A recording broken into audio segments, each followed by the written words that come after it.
Struggle म्हणजे असं की माझं कुठंतरी मराठीकडे जास्ती प्रेम होतं, प्रेमच मानता येईल.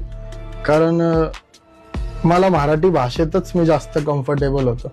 असं नाही, माझे प्रत्येक असे भाषेतले मित्र होते. त्या टाइमात बी आमच्या इथं पोरं इंग्लिश बोलायचे, हिंदी बोलायचे.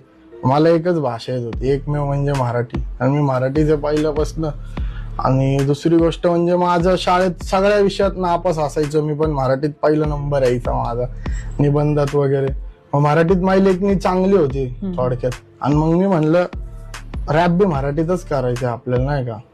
आणि ते हिंदीत केलं तर असं वॉन बी वाटेल, नाही का, बळच केलं. आणि तर मग त्या टाइमातले लोक मला बोलले की अरे कुठेतरी चुकीचं करतोय, नाही का तू.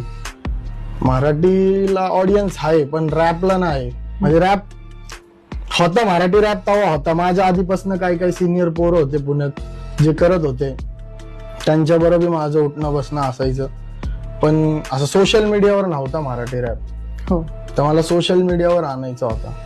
मी म्हणलं नंबर येतील ना येतील ती नंतरची गोष्ट आहे, मला माझ्या सॅटिस्फॅक्शनसाठी मला मराठीत रॅप